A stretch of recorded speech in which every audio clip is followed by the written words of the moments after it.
Every event we know has a shape, a beginning, a buildup, and an end. An explosion finishes exploding. A crash finishes crashing.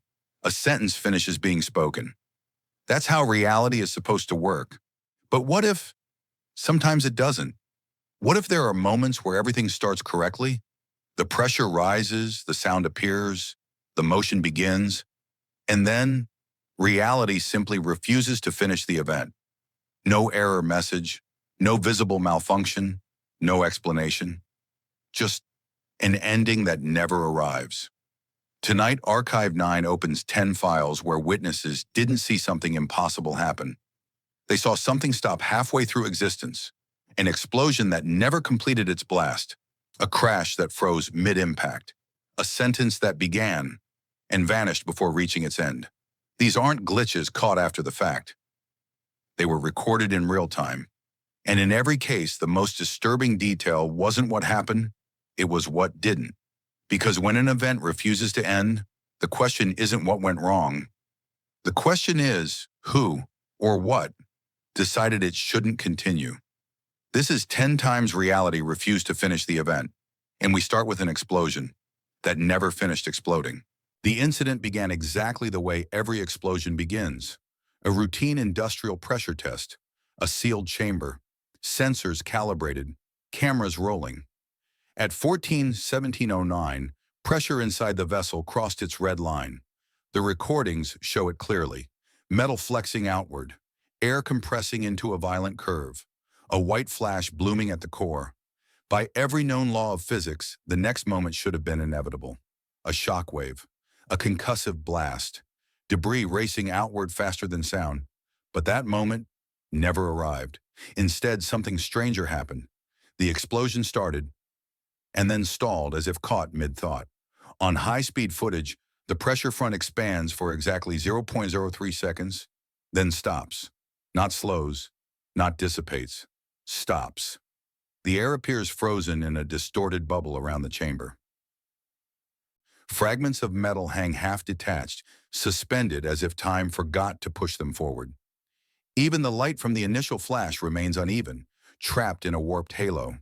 And then, without any visible transition, the next frame appears. The chamber is intact, no scorch marks, no structural collapse, no outward damage consistent with the energy just recorded. Inside, sensors report something impossible. Pressure levels return to baseline without venting. Investigators initially assumed corrupted data, a dropped frame, a camera glitch, but there were 5 independent recording systems. All of them show the same thing. The explosion begins. The explosion does not finish. Witnesses in the control room described a sensation none of the instruments could measure. Several reported hearing the start of a blast, the sharp crack, the violent intake of air, but never the release. One technician later said it felt like being braced for impact that never comes, a moment where the body prepares for violence, and reality fails to deliver it. What makes the case even harder to dismiss is what happened next. The test was repeated weeks later under identical conditions. Same chamber, same pressure curve, same camera array. This time, the explosion completed normally, destroying the vessel as expected, which raises a disturbing question. If nothing was wrong with the equipment and nothing was wrong with the setup, why did reality hesitate the first time? There's no physical model for a partial explosion. Energy doesn't pause to reconsider. Shock waves don't wait. Causality doesn't stop mid-sentence, unless something interrupted the process. Some physicists quietly suggested an extreme localized decoherence event, a moment where the system failed to resolve into a single outcome. Others proposed something more unsettling, that the event didn't fail. It was denied, as if the conditions were correct, but the conclusion was rejected. No alarms were triggered afterward, no anomalies remained. The world simply continued, as though nothing had almost happened. Except it had, because for a fraction of a second, reality leaned forward, and then pulled itself back.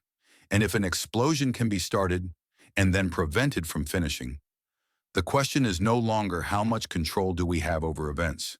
The question becomes, how often does reality decide not to let them conclude? And more importantly, What happens when it finally stops refusing? Traffic cameras are not poetic devices. They don't interpret. They don't hesitate. They record exactly what passes in front of them, frame by frame, without imagination. Which is why this footage was never supposed to exist. The intersection was ordinary. 4 lanes, midday traffic. No rain, no fog, no visual interference. At 16:42 a sedan entered the junction against the light. From the opposite direction, an SUV moved forward legally, accelerating into the crossing. The camera angle is unforgiving. There is no ambiguity, no blind spot. Collision was unavoidable. Frame by frame, everything behaves as expected. The sedan's front bumper dips slightly under braking force. The SUV's hood lifts as weight transfers forward. Glass begins to stress, tiny fractures forming like spiderwebs beneath the surface. In one frame, the gap between the two vehicles is less than a foot. In the next frame, the crash should complete, but it doesn't. Instead, the footage jumps, not forward, sideways. The following recorded frame shows both vehicles standing still. No impact deformation, no shattered windshield, no debris pattern matching the momentum recorded seconds earlier. The sedan is angled slightly off-center, as if nudged but untouched. The SUV's front end is pristine. No skid marks appear beyond what was already present. No airbag deployment, no smoke, no fluid leak.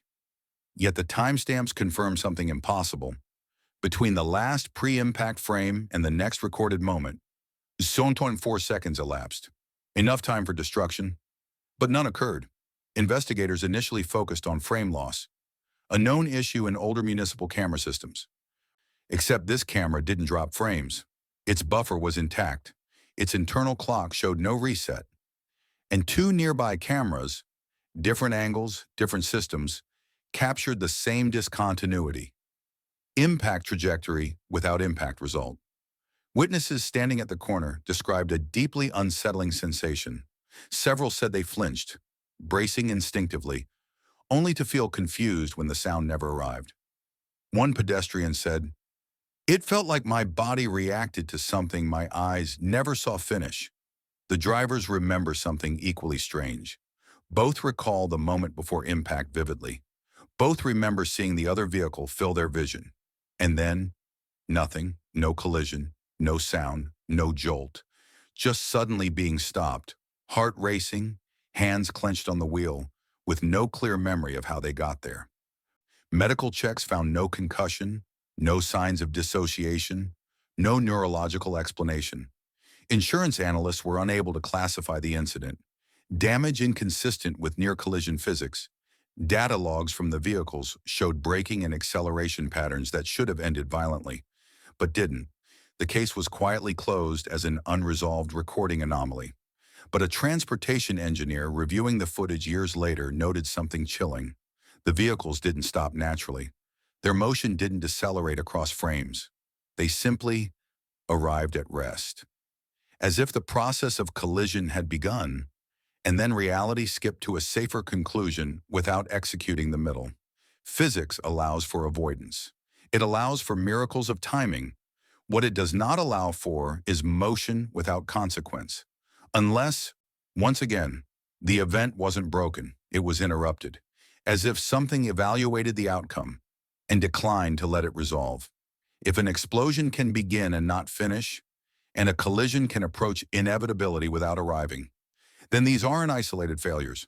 They're a pattern. Reality doesn't always glitch. Sometimes it refuses to follow through. And if that's true, when the most dangerous moment may not be impact, it may be the instant just before, when something decides whether the event is allowed to end at all. Courtrooms are built around one assumption, that words once spoken will reach their end. A verdict may be delayed, a decision may be appealed, but a sentence, once begun, is supposed to finish. That's what makes this case so unsettling. It comes from a series of archived court recordings spanning several decades, across different jurisdictions, preserved on analog tapes and early digital systems. At first glance, there is nothing remarkable about them. Ordinary trials, routine sentencing hearings, judges reading prepared statements from the bench, until the moment the sentence begins. In the first recording, a judge states the defendant's name, references the charges, and proceeds into the formal language of sentencing. His voice is steady. The courtroom is silent. Then mid-sentence, the audio stops. Not abruptly. Not with static. Not with distortion. It simply ends. No gavel. No pause. No continuation. The tape keeps running for several minutes afterward, capturing the ambient noise of the room, shifting chairs, faint coughing, the rustle of paper, but the judge never finishes the thought. At first, archivists assumed a recording failure, but when they cross-referenced the court transcript, something stranger appeared. The written record ends at the exact same word, no ellipsis, no annotation, no clerk's note explaining an interruption, just a sentence that begins and never resolves. Years later, a second case surfaced. Different courthouse, different judge, different decade, same pattern. The judge starts reading the sentence aloud. The structure is formal, predictable, familiar to anyone who has ever sat in a courtroom. And then, nothing. The audio does not cut out. The recording device does not stop. The judge's voice simply ceases to exist beyond a specific point, as if that portion of speech was never produced. Witness recollections complicate the matter further. People present in the courtroom remember standing, listening, bracing themselves for the outcome, and then experiencing something they struggle to describe.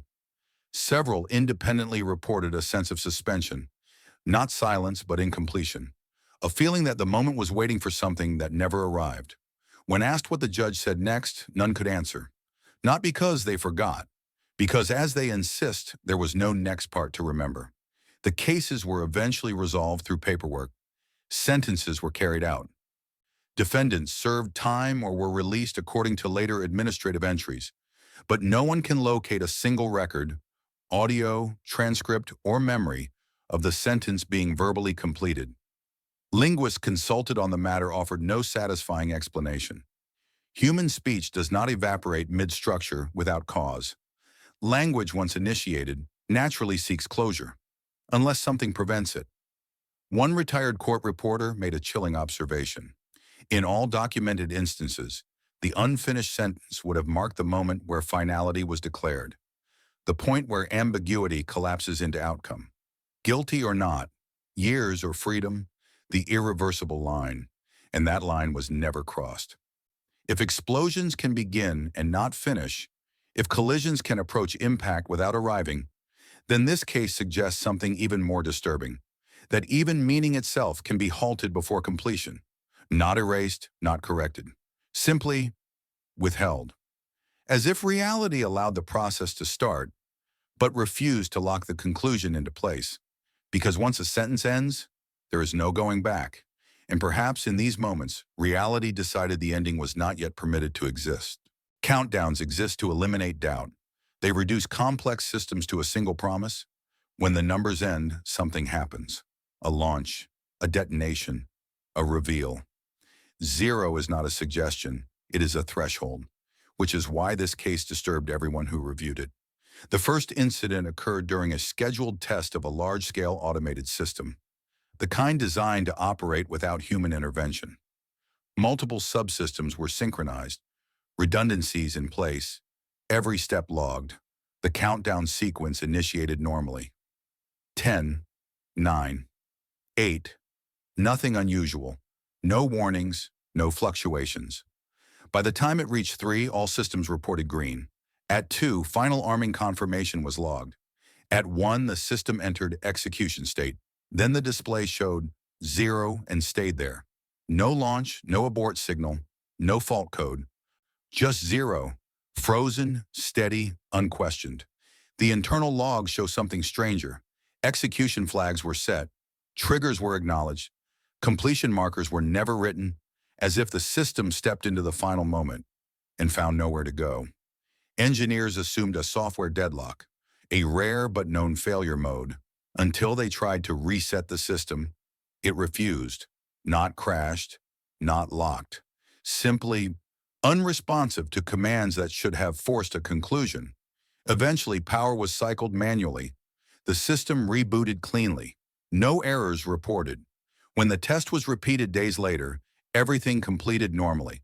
The second case came from an entirely different context. A public fireworks display, coordinated by digital timers and manual oversight. Witnesses recorded the countdown on their phones. 3, 2, 1. 0 appeared on the control screen. Nothing followed. No ignition, no misfire, no delay announcement. After several seconds of confusion, the event was quietly canceled. Technicians later found no mechanical issue, no ignition failure, no wiring fault. The system logs again showed the same anomaly. All conditions met, all triggers acknowledged, no outcome executed. And then there was the third incident, a controlled demolition countdown, aborted not by command, but by stagnation. The numbers descended as planned. 0 was reached, and the sequence ended. Not aborted, not completed, ended. As if the countdown itself was the final permitted action. Across all cases, a pattern emerges. The countdowns do not fail early. They do not hesitate mid-sequence. They reach 0. And then reality declines to provide the promised consequence. One analyst described it as a refusal to cross the line. Because a countdown is not just timing, it is commitment. Once 0 is reached, there is no ambiguity left, only result. And yet in these cases, 0 did not unlock the event. It sealed it, as if the universe allowed the approach, but denied the release. If explosions can stall, if crashes can freeze, if sentences can remain unfinished, then these countdowns suggest something chilling, that even inevitability is conditional, that reaching the final moment does not guarantee permission to proceed, and that sometimes when the last number disappears, nothing is allowed to replace it. Medicine is built on conclusions. A procedure is not complete because time passes. It is complete because something changes. A tumor is removed. A blockage is cleared. A diagnosis turns into a result, which is why this case unsettled everyone who encountered it. It comes from a set of hospital records that appear, at first, entirely routine. Patient admitted, symptoms documented, imaging reviewed, consent signed. The procedure began on schedule. Every step was recorded with clinical precision. Incision made, vitals stable, anesthesia levels normal, surgical field clear. The notes continue in calm, professional language as the operation progresses toward its expected conclusion. And then, they don't. The documentation does not stop. It simply fails to arrive at an ending. There is no line that says procedure completed. No notation of success. No indication of complication. The record continues with monitoring entries, heart rate, blood pressure, oxygen saturation, all within normal range. Time passes, but the moment where the procedure resolves never appears. When reviewed later, doctors assumed clerical error. Until they noticed something stranger. The patient's condition did not change, not better, not worse. The pathology reports list inconclusive. Follow-up imaging shows no progression and no resolution. It is as if the procedure existed in a permanent state of almost. The surgeon involved was interviewed years later. He remembers performing the operation. He remembers reaching the critical phase, the point where outcome becomes irreversible. And then his memory blurs. Not loss of consciousness, not confusion, just absence. He recalls scrubbing out, writing notes, speaking to staff, but cannot remember the exact moment where the procedure crossed into completion. Other staff present reported something similar, a sense that time advanced normally, but the event itself did not. The patient was discharged days later in stable condition. No recovery, no decline. Subsequent procedures produced results as expected, but this one remains suspended in the records. A medical process that began, unfolded correctly, and then failed to deliver an outcome. One specialist reviewing the file decades later wrote a single comment in the margin. This case lacks an endpoint. That phrase echoes across all Archive 9 cases. An explosion without release, a crash without impact, a sentence without completion, a countdown without consequence. And now, a medical intervention without resolution. Medicine assumes the body will respond, either toward healing or toward harm. What it does not allow for is indefinite neutrality, unless once again the system was not broken, unless the process reached a point where the outcome should have been locked in and something intervened before it could be, as if reality itself hesitated to choose. If events are allowed to begin, but not required to conclude, then the most unsettling possibility is this: that outcomes are not guaranteed. They are permitted. And sometimes permission is withheld. Doors represent one of the simplest contracts in reality. Turn the handle, apply force, the barrier yields. A door does not negotiate. It does not interpret intention. It either opens or it doesn't, which is why this case refuses to settle. It began with unrelated reports from different locations, years apart, involving ordinary doors in ordinary places, office buildings, apartment corridors, maintenance access points, no shared manufacturer, no shared architecture, no shared witnesses, only the same description. The door opened, but no one ever crossed through. In the first incident, security footage shows a man approaching a reinforced access door in an underground facility. He inserts a key card. The indicator light turns green. He reaches for the handle. The latch disengages. The door clearly swings inward. But in the very next frame, the man is still standing in front of it, hand extended, as if the action never concluded. The door is closed. No rewind, no loop, no missing footage. The opening happened, and then didn't. The man later described feeling the resistance give way. He felt the handle rotate fully.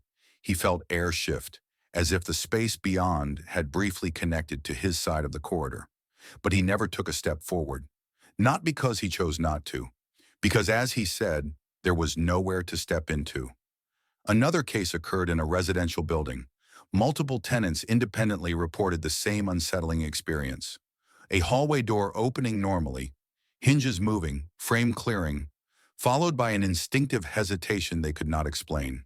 No fear, no obstruction, just an absence of continuation. When one resident said it felt like standing in front of a photograph of an open door. Visually correct, physically meaningless. When building management reviewed the door, they found no mechanical fault. The hinges were intact. The latch functioned. The alignment was perfect. Yet security logs showed something impossible. The door registered as opened and closed at the same timestamp. No interval between the two states.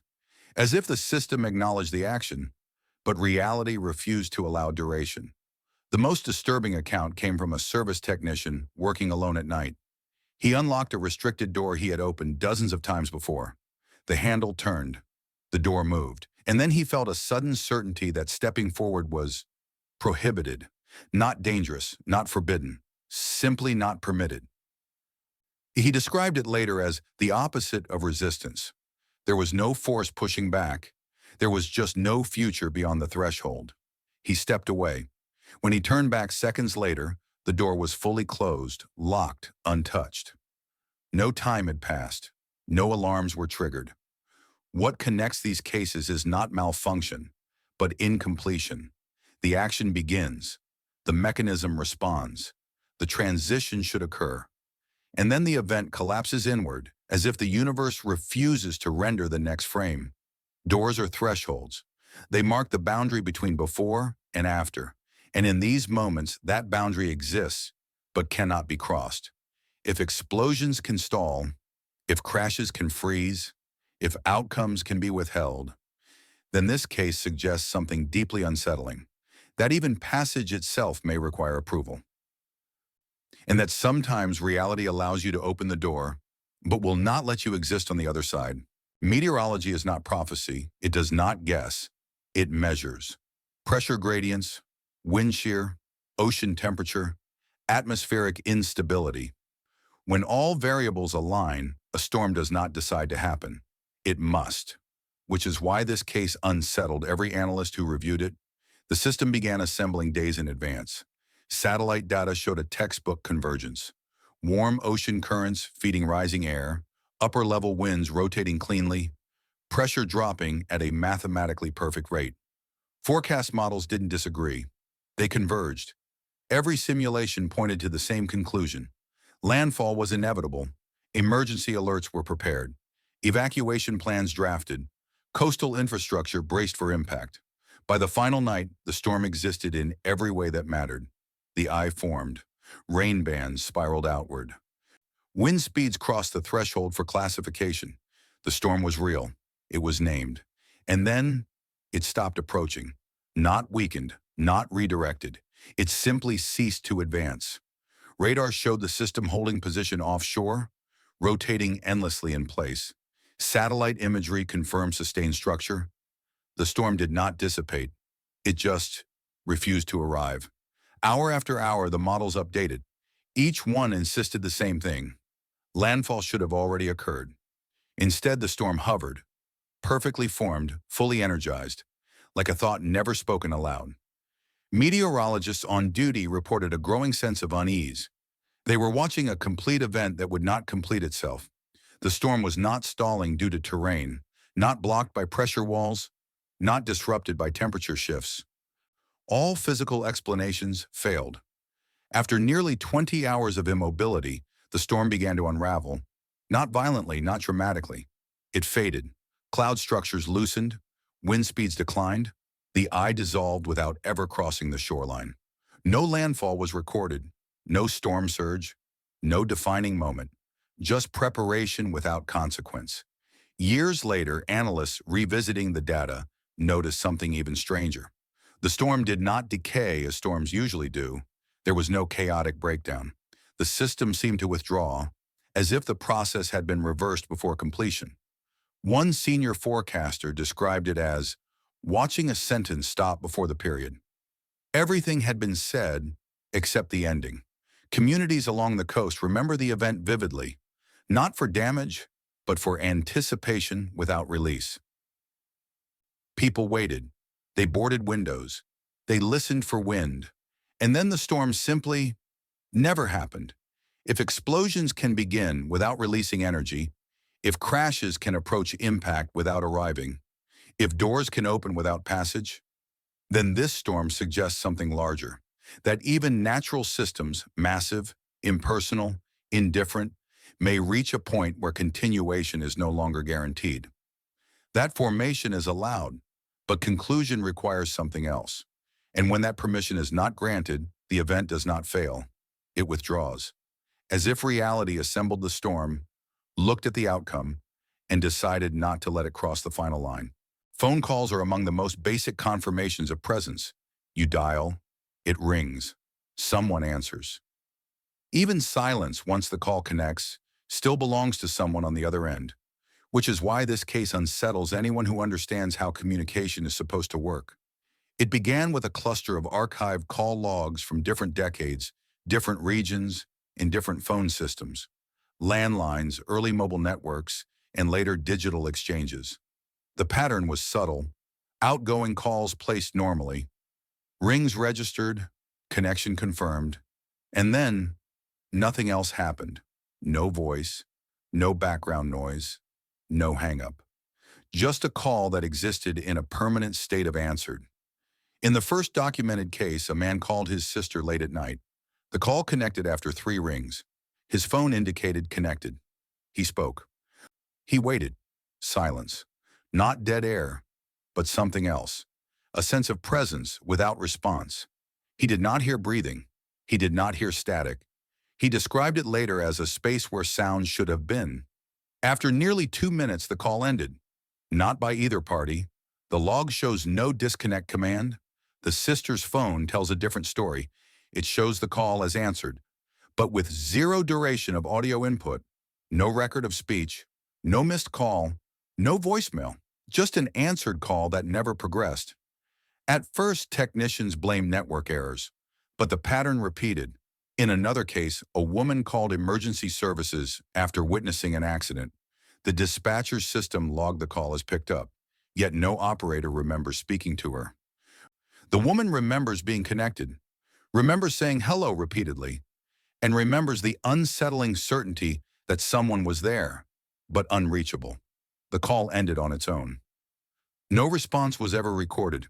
The most disturbing cases involve repeated attempts, people calling the same number again and again, sometimes family, sometimes official offices, receiving a confirmed connection each time, but never an answer, never a voice, never a refusal.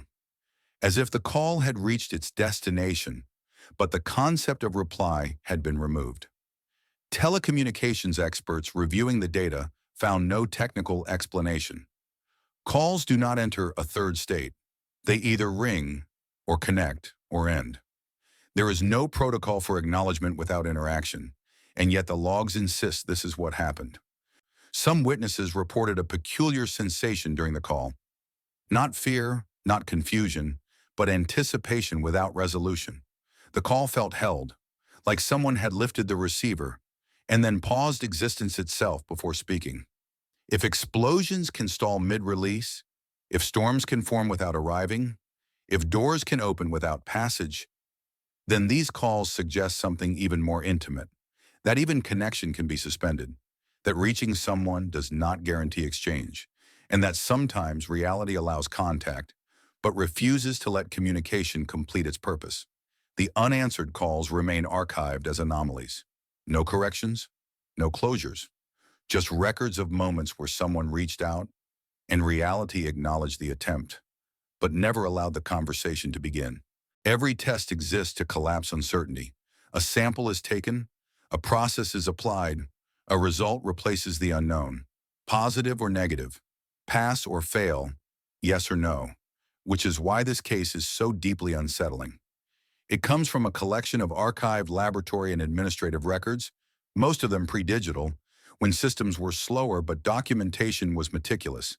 Among thousands of completed files, a small number share a single, impossible detail.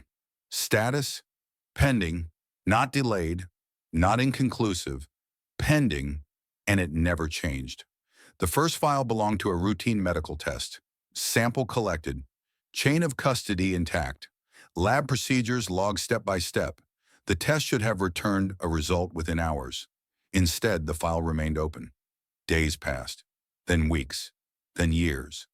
No follow-up entry was ever added. The patient's condition did not worsen, it did not improve. Subsequent tests returned normal results, as if the unresolved one existed outside the timeline of outcomes. When technicians later reviewed the archive, they assumed a clerical oversight until they noticed something impossible. The sample was never lost, never destroyed, never retested. It simply never reached a conclusion. A second case appeared in an entirely different domain, an academic evaluation, a standardized assessment whose scoring process was automated even by early standards. Inputs verified, grading algorithm confirmed. The system marked the result as pending and stopped there. No error flag, no exception report. The evaluation record remained active for decades, neither approved nor rejected. When administrators attempted to force a resolution years later, the system refused, not malfunctioned, refused, as if the file was waiting for something that had never occurred. The most disturbing cases come from legal and administrative testing, background checks, certifications, eligibility reviews, processes designed specifically to produce closure. Some files reached every checkpoint, all data present, all criteria satisfied, yet the final state never arrived. Witnesses involved in these cases describe a strange consistency. There was no moment of suspense, no frustration, just a subtle sense that the system was unwilling to decide. One analyst reviewing multiple files noticed something chilling. In every instance, the pending result represented a point of irreversible consequence. Diagnosis confirmed. Eligibility granted or denied, judgment finalized. Once the result existed, reality would be forced to move forward. And in these cases, it didn't. The system did not fail. It paused indefinitely at the edge of conclusion. If explosions can begin without release, if sentences can start without finishing, if calls can connect without response, then this case suggests something profound, that even truth itself may hesitate. That certainty is not automatic, it is allowed, and sometimes the permission never comes. These files remain unresolved to this day, not lost, not corrected, just waiting, as if reality is still deciding whether the answer is allowed to exist at all. Some events are private. They unfold in isolation, witnessed by one person, one camera, one record. This was not one of them. This event was shared. A group of people gathered in the same place, waiting for the same moment. A conclusion they all expected to witness together. The setting changed depending on the account. A public announcement, a final reveal, a decisive outcome that would settle uncertainty once and for all. But the structure was always the same. Everything before the ending occurred exactly as it should. People arrived. The process began. The sequence advanced step by step, without interruption. Time moved normally. Conversation flowed. Anticipation built. There was no confusion about what was coming next. Everyone knew what the ending was supposed to be. And then the ending never arrived, not delayed, not canceled, simply absent. In one account, a group waited for the final statement of a formal proceeding. The speaker approached the decisive moment, the phrase that would conclude the event. Several people remember leaning forward, and then nothing. No announcement, no interruption, no explanation. The speaker was suddenly gone from memory, not physically vanished, but strangely excluded from the sequence that followed. People recall standing, then sitting, then eventually leaving, unable to identify the moment when the event ended, because it never actually did. Another account involves a group gathered for a timed reveal. The countdown finished. The system confirmed readiness. All attention fixed on the expected outcome. But the reveal did not occur. Screens went blank. Not dark, not broken, just empty. People waited for minutes, then longer. No one issued instructions to stop waiting. Eventually, individuals left on their own, unsettled, unsure what they had just experienced. When asked later what happened, their answers were eerily similar. It felt like the event stopped being real before it could finish. What makes this case unique is not the missing ending. It is the consistency of memory. Everyone remembers everything up to the same point. No one remembers what comes after, not because it was forgotten, but because there is nothing there to remember. There is no divergence in recollection, no conflicting accounts, just a shared blank space where the ending should be. Investigators reviewing these testimonies found no evidence of mass distraction, confusion, or suggestion. The witnesses were not panicked, not disoriented. They simply reached a moment where expectation exceeded reality, and reality declined to answer. Across all 10 cases in this archive, a pattern has been forming. An explosion that began but never released. A crash that approached impact without consequence. A sentence that refused to finish. A countdown that reached zero and stopped. A procedure without outcome. A door without passage. A storm without arrival. A call without response. A test without result. And now, an event without an ending. Not broken, not erased, withheld. As if reality itself imposes a final rule. Some conclusions are optional. Some outcomes are conditional. And sometimes, when too many eyes are watching, when the ending would lock meaning into place, reality simply refuses to render the final frame, leaving us suspended, not in mystery, but in something far more disturbing, an unfinished world. By now, the pattern should feel impossible to ignore. 10 different events, 10 different domains: physics, medicine, language, technology, nature, human systems. Nothing shared, except one disturbing rule. Every event began correctly. The setup was valid. The process advanced. All conditions were met. And yet, the ending was withheld. Not erased, not destroyed, not interrupted by chaos. Just never granted. An explosion reached the moment of release and stalled. A collision crossed the threshold of inevitability and froze. A sentence reached the point of final meaning and vanished. A countdown reached zero and found nothing waiting beyond it. These were not failures, they were refusals. Because failure leaves evidence, refusal leaves silence. What Archive 9 cannot determine is why. Were these events denied to prevent damage? To preserve observers? To avoid consequences that should not exist? Or is the truth more unsettling? That reality itself does not run automatically, that it evaluates, selects, approves, and sometimes it withholds permission for an outcome to exist. If that is true, then certainty is not guaranteed. Causality is not absolute, and endings are not mandatory. They are conditional. The most dangerous assumption we make is believing that events must finish, that outcomes must arrive, that once something begins, reality is obligated to carry it through. Archive 9 suggests otherwise. Sometimes the process stops just short of conclusion. Sometimes the final frame is never rendered. Sometimes the world simply declines to decide. And the question this leaves us with is not comforting. It is not philosophical, it is practical. If reality can refuse to finish an event, how many times has it already done so without us noticing? And more importantly, what happens the next time it decides not to stop?